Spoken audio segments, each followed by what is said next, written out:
नमस्कार सभी भक्तजनों को। भोलेनाथ की कृपा आप सभी पर बनी रहे। आज इस वीडियो में सोमवार व्रत कथा सुनाने जा रहे हैं। कोई भी व्रत हो, कथा सुनने के बिना पूर्ण फल नहीं देता और भगवान शिव शीघ्र अपने भक्तों पर प्रसन्न होकर मनोवांछित फल प्रदान कर देते हैं। सुख, शांति, भोग, मोक्ष और आयु देने वाले हैं भगवान शिव। तो सुनते हैं इस कथा को। सुनिए। एक साहूकार बहुत धनवान था। उसको धन आदि किसी बात की कोई कमी नहीं थी, परंतु पुत्र न होने के कारण वह अत्यंत दुखी था। वह इसी चिंता में रात दिन रहता था और इसीलिए वह पुत्र की कामना के लिए प्रति सोमवार को शिवजी का व्रत और पूजन किया करता था। संध्या काल को शिवजी के मंदिर में जाकर दीपक जलाया करता था। उसके इस भक्ति भाव को देखकर एक समय श्री पार्वती जी ने शिवजी महाराज से कहा कि हे महाराज, यह साहूकार आपका अनन्य भक्त है और सदैव आपका व्रत और पूजन बड़ी श्रद्धा से करता है, अतः इसकी मनोकामना पूर्ण करना चाहिए। शिवजी ने कहा कि पार्वती जी, यह संसार कर्म क्षेत्र है।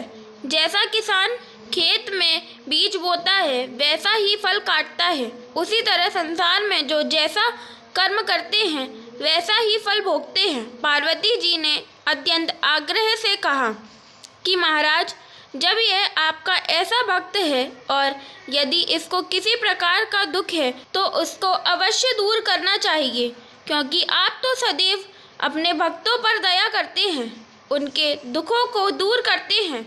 यदि आप ऐसा नहीं करोगे तो मनुष्य क्यों आपकी सेवा व्रत पूजन करेंगे। पार्वती जी का ऐसा आग्रह देख शिवजी महाराज प्रसन्न से होकर कहने लगे, हे पार्वती, इसके कोई पुत्र नहीं है। इसी पुत्र चिंता से यह बहुत दुखी रहता है। उसके भाग्य में पुत्र न होने पर भी मैं इसको पुत्र की प्राप्ति का वर देता हूँ, परंतु वह पुत्र केवल 12 वर्ष तक ही जीवित रहेगा। इसके पश्चात वह मृत्यु को प्राप्त होगा। इससे अधिक मैं इसके लिए कुछ नहीं कर सकता।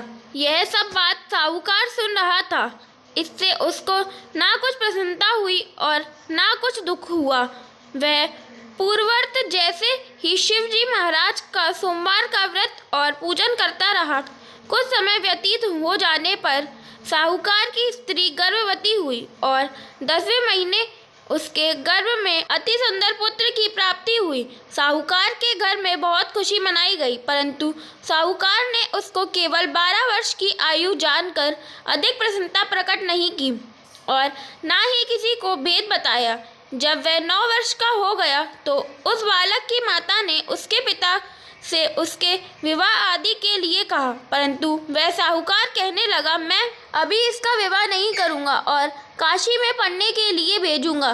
फिर उस साहूकार ने अपने साले अर्थात बालक के मामा को बुलाया, उसकी बहुत सा धन देकर कहा, तुम इस बालक को काशी में पढ़ाने के लिए ले जाओ और रास्ते में जिस जगह भी जाओ वहाँ यज्ञ करते, दान देते तथा ब्राह्मणों को भोजन कराते जाओ। इस प्रकार वह दोनों मामा भांजे सब जगह यज्ञ करते और ब्राह्मणों को भोजन कराते जा रहे थे। रास्ते में उनको एक शहर दिखाई पड़ा। उस शहर के राजा की कन्या का विवाह था और दूसरे राजा का लड़का जो विवाह के लिए बारात लेकर आया था वह एक आँख से काना था। लड़के के पिता को इस बात की बड़ी चिंता थी कि कहीं वर को देख कन्या के माता पिता विवाह में किसी प्रकार की अड़चन पैदा ना कर दें। इस कारण जब उसने अति सुंदर सेठ के लड़के को देखा तो मन में विचार किया कि क्यों ना दरवाजे के समय पर इस लड़के से वर का काम ले लिया जाए। ऐसा विचार कर राजा ने उस लड़के और उसके मामा से कहा तो वह राजी हो गए और साहूकार के लड़के का स्नान आदि करा, वर के कपड़े पहना तथा घोड़ी पर चढ़ा दरवाजे पर ले गए और बड़ी शांति से सब कार्य हो गया। अब वर के पिता ने सोचा, यदि विवाह का कार्य भी इसी लड़के से करा दिया जाए तो क्या बुराई है। ऐसा विचार करके उसके मामा से कहा, यदि आप फेरों और कन्यादान का काम भी करा दे तो आपकी बड़ी कृपा होगी और हम इसके बदले में आपको बहुत सा धन देंगे। उन्होंने स्वीकार कर लिया और विवाह कार्य बहुत अच्छी तरह से हो गया। परंतु जिस समय लड़का जाने लगा तो उसने राजकुमारी की चुन्नी के पल्ले पर लिख दिया कि तेरा विवाह तो मेरे साथ हुआ है, परंतु जिस राजकुमार के साथ तुमको भेजेंगे वह एक आंख से काना है और मैं तो काशी जी पढ़ने जा रहा हूँ। उस राजकुमारी ने जब अपनी चुंदड़ी पर ऐसा लिखा हुआ पाया तो उसने राजकुमार के साथ जाने से इनकार कर दिया और कहा कि यह मेरा पति नहीं है, मेरा विवाह इसके साथ नहीं हुआ, वह तो काशी जी पढ़ने गया है। कुमारी के माता पिता ने अपनी कन्या को विदा नहीं किया और बारात वापस चली गई। उधर सेठ का लड़का और उसका मामा काशी जी पहुंच गए। वहां जाकर उन्होंने यज्ञ करना और लड़के ने पढ़ना शुरू कर दिया। जब लड़के की आयु 12 वर्ष की हुई तब एक दिन उन्होंने यज्ञ रचा रखा था कि उस लड़के ने अपने मामा से कहा, मामा जी आज मेरी तबीयत कुछ ठीक नहीं है। मामा ने कहा कि अंदर जाकर सो जाओ। लड़का अंदर जाकर सो गया और थोड़ी देर में उसके प्राण निकल गए। जब उसके मामा ने आकर देखा कि वह तो मुर्दा पड़ा है तो उसको बड़ा दुख हुआ और उसने सोचा कि मैं अभी रोना पीटना मचा दूंगा तो यज्ञ का कार्य अधूरा रह जाएगा। अतः उसने जल्दी से यज्ञ का कार्य समाप्त कर ब्राह्मणों के घर जाने के पश्चात रोना पीटना आरंभ कर दिया। संयोगवश उस समय शिव जी महाराज और पार्वती जी उधर से जा रहे थे। जब उन्होंने जोर शोर से रोना पीटना की आवाज़ सुनी तो पार्वती जी शिव जी को आग्रह करके उसके पास ले गईं और सुंदर लड़के को मरा हुआ देखकर कहने लगी कि महाराज यह तो उसी सेठ का लड़का है जो आपके वरदान से पैदा हुआ था। शिव जी ने कहा कि पार्वती जी इसकी आयु इतनी ही थी सो भोग चुका। पार्वती जी ने कहा कि महाराज कृपा करके इस बालक को और आयु दो, नहीं तो इसके माता पिता तड़प तड़प कर मर जाएंगे। पार्वती जी के इस प्रकार बार बार आग्रह करने पर शिव जी ने उसको वरदान दिया और शिव जी महाराज की कृपा से लड़का जीवित हो गया।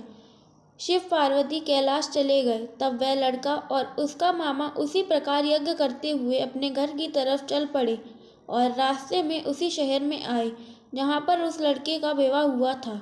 वहाँ पर आकर जब उन्होंने यज्ञ आरंभ कर दिया तो उस लड़के के शवसुर ने उसको पहचान लिया और अपने महल में लाकर उसकी बड़ी खातिर की। साथ ही बहुत सारा धन और दासियों सहित बड़े आदर और सत्कार के साथ अपनी लड़की और जमाई को विदा किया। जब वह अपने शहर के निकट आए तो उसके मामा ने कहा कि पहले मैं तुम्हारे घर जाकर खबर कर आता हूँ। उस समय उसके माता पिता अपने घर की छत पर बैठे हुए थे और उन्होंने यह प्रण कर रखा था कि यदि हमारा पुत्र सकुशल घर आया तो राजी खुशी नीचे आ जाएंगे, नहीं तो छत से ही मरकर अपने प्राण दे देंगे। इतने में ही उस लड़के के मामा ने आकर यह सारा समाचार दिया कि आपका पुत्र आ गया है, परंतु उनको विश्वास न आया। तब उसके मामा ने शपथ पूर्वक कहा कि आपका पुत्र अपनी स्त्री तथा बहुत सारा धन लेकर आया है। तो उस सेठ ने बड़े आनंद के साथ उनका स्वागत किया और बड़ी प्रसन्नता के साथ रहने लगे। इसी प्रकार जो कोई भी सोमवार का व्रत धारण करता है अथवा इस कथा को पढ़ता या सुनता है उसके दुख दूर होकर उसकी समस्त मनोकामनाएं पूर्ण होती हैं। इससे लोक में नाना प्रकार के सुख भोगकर अंत में सदाशिव के लोक की प्राप्ति हुआ करती है। व्रत में इस कथा को सुनने से भगवान शिव मनोवांछित फल प्रदान करते हैं और महादेव की कृपा सदा बनी रहती है। तो बोलिए भगवान शंकर और माता पार्वती की जय।